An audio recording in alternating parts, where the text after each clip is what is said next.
hoje a gente tem diversos, tipo, analistas na conta que são autores também. Sim. E olha o diferencial. Então, por exemplo, hoje de manhã eu tava vendo lá no ClickUp, que pra quem não sabe, a gente usa o ClickUp aqui pra gerenciar as tarefas, né? Muito E aí, bom, ajuda muito. Ajuda pra caramba. E aí eu vi ali, por exemplo, que tinha uma analista, a Ana, né? E ela tava falando o seguinte, ela fez uma otimização de uma categoria e lá ela já abriu 3 tarefas. Por quê? Ela fez a otimização da categoria, ela encontrou palavras-chave que tinham a ver com aquilo, que ela falou, cara, são perfeitas para eu criar conteúdo no blog. Então ela criou... Ela já montou as pautas? Ela já tem 3 pautas para direcionar para aquele cara. Então quando você integra, que é hoje o que o pessoal não faz, principalmente empresa grande. Empresa grande vai lá, joga o bid e fala, preciso de, 90 pautas por mês aqui de e-commerce, para a categoria de e-commerce. Cara, não é um trabalho integrado. Então assim, quando você tem um trabalho integrado, que você efetivamente pega...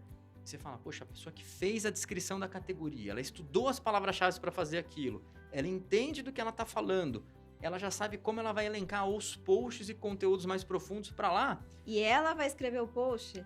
É completo. Sim. Entendeu? Sim. Então Isso esse é um ponto legal. importante. Mas assim, isso é uma característica diferente da nossa agência. O mercado não costuma trabalhar assim. O mercado costuma trabalhar com não com personalização, com cada funcionário fazendo uma parte específica. E não de uma forma integrada. Não assim. tem a forma integrada. Então, assim, são características diferentes. Tá certo, errado? Não tem certo nem errado. Esse é um ponto importante, porque muita gente fala, não, tô fazendo da maneira errada. Não, não tá fazendo. Então, assim, às vezes você quer escalar a sua agência, você precisa fazer o quê? Poxa, eu preciso delegar funções, deixar cada um específico numa função para eu ter mais eficiência. Ok, legal. Só que é um tipo de serviço que muitas vezes você não tem a mesma qualidade se você tiver uma pessoa que vai fazer de forma integrada. Né? E por isso que lá na agência a gente faz o quê? A gente sempre integra as pessoas em contas. Exato. Então quem escreve sobre X vai estar escrevendo sobre X de 1 milhão de maneiras diferentes. E essa pessoa fica especializada. Acaba virando, um especialista no assunto. Exato. Então, por exemplo, o Gabriel lá, que escreve bastante sobre a área médica, putz, o cara não é médico, mas ele conhece tudo sobre medicina, Exato. porque ele não para de escrever sobre o assunto. Então é bem E interessante. procura, né? Sim, Vai mas atrás. que aí também é uma característica que eu acho interessante do profissional moderno, principalmente do redator. Quanto mais você se especializar, mais você tende a ganhar e potencializar o crescimento. Até porque, você for ver, é muito gostoso ler de alguém que saiba do que está falando. Sim. Né? E, não inclusive, fica aquele post assim, travado. Sim, não, inclusive o próprio Google recentemente atualizou o EAT para EEAT, que é de experiência, e o que ele quer? Ele quer que a pessoa que esteja escrevendo, falando, etc., ela tenha experiência no assunto. E aí a experiência pode vir de várias maneiras. Uma porque você é médico, você atende pessoas no dia a dia e tal, mas você também tem porque é uma pessoa que escreve muito sobre o assunto, lê, Exato. acompanha e tem experiência naquele assunto, ela tem um bom conhecimento. Isso é muito interessante. Isso é até legal na questão de, dependendo do blog, de ter o nome do autor ali, né? Visível. Isso é uma coisa muito importante. Diversas empresas, elas não colocam o nome do autor. Coloca lá, tipo, redação, né? Aquele negócio. O Google, ele tá querendo entender quem escreveu. E aí você tem que lembrar, normalmente, se você tem um WordPress, lembra disso. Se você tem um WordPress, já tem uma série de dados estruturados, você tem uma página do autor pronta, você tem tudo prontinho para que aquilo seja mais eficiente do ponto de vista de SEO.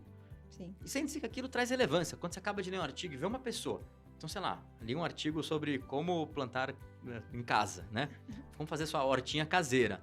E eu chego no final, vejo que é uma pessoa, fala, especialista naquele assunto, foi formada, sei lá, não sei nem que tipo de formação que é essa. Engenheiro... Tem dinheiro? Tudo bem, Não acho que sei, até demais, mas né? tudo bem. Mas vamos supor, a menina tá ali e coloca ali. Puta, adoro plantas, não sei o que lá, papapá, faço, sei lá, o meu jardim caseiro há mais de 10 anos. E ainda você tem uma descrição.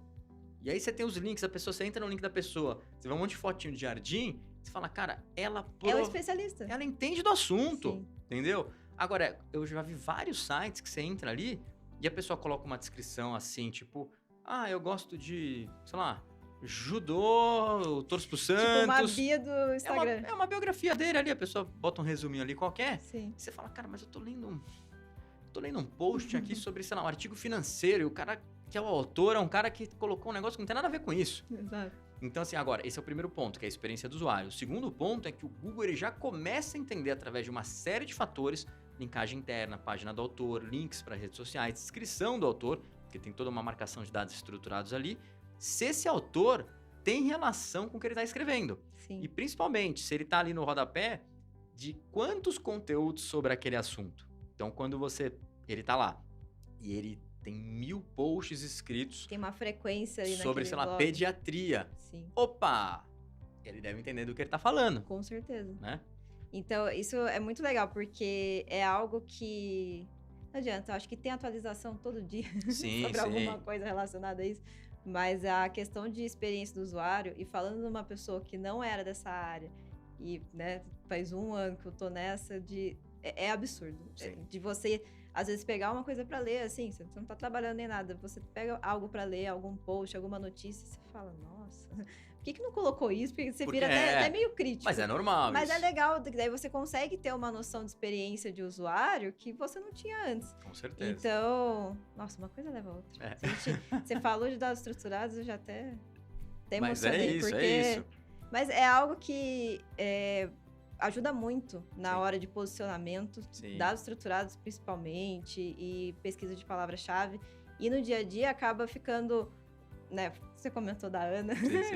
eu lembrei dela, mas vários outros autores que a gente tem e analistas que eles têm essa especialização em algum assunto. Isso é muito legal. Sim. Que você vê que a pessoa desenvolve os posts, tipo, como a gente usa o ClickUp, a gente consegue monitorar as horas. E a pessoa desenvolve os posts assim de uma forma que, às vezes, um post que era 4 horas, ela desenvolve em 1 hora. Sim. E, consequentemente, Mas enfim, a porque tem pessoa vai experiência, evoluindo conhecimento, e né? ela faz um post, às vezes, em 1, 2 horas, que é um post completíssimo. Sim. Então, isso é muito legal. Sim.